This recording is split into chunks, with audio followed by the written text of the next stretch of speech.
nous allons nous battre au quotidien, bien sûr, sur tous les enjeux.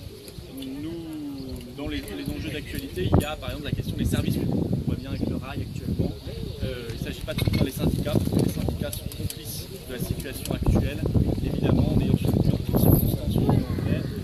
Mais le service du rail, il est menacé. Et les dessertes rurales qui ont déjà largement disparu, le sont encore plus demain.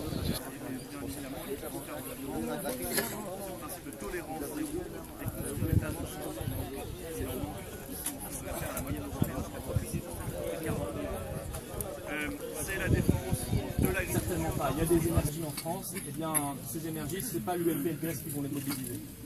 Ce sont les patriotes qui vont les mobiliser et nous allons les chercher une par une. Et c'est bien, le message que nous allons faire passer dans les mois qui viennent, en préparant bien sûr les élections. Alors, on ne sait pas comment, les élections régionales, quelle région, ça c'est d'ailleurs totalement anormal en démocratie de ne pas savoir un an avant si on a des élections ou pas.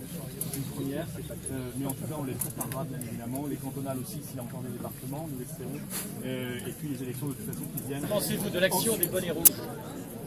On l'avait, si vous voulez, nous l'action des bonnets rouges, on avait estimé que c'était assez sain de voir, et d'ailleurs ça avait déplu aux syndicats, M. Mélenchon qui les avait insultés, le gouvernement, etc., de voir que des gens étaient capables de se mobiliser en dehors des structures existantes, qui sont souvent des structures qu'on trahit, et qui avaient pointé assez souvent les vrais problèmes. J'ai vu dans les manifestations, on parlait de l'euro cher, on parlait du protectionnisme, on parlait du dumping social organisé, de la directive détachement. Je me dis là on va au cœur du problème, que n'abordent jamais d'ailleurs les syndicats. Jamais les syndicats parlent de ça.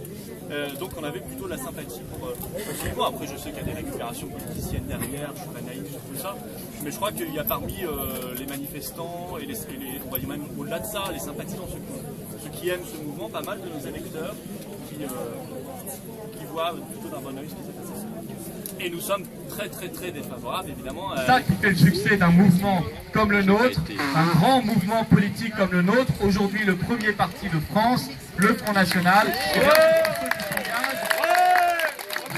s'engagent dans les élections en étant candidats, ce sont ceux qui s'engagent comme vous tous, j'en en doute pas, en étant militants, en étant sur le terrain, en étant chaque jour à essayer de convaincre nos compatriotes un par un d'aller les tirer par la manche pour leur dire écoute, maintenant, il faut voter, il faut se mobiliser parce que la France va mal. Parce que la France va mal et qu'on a besoin d'un vrai changement.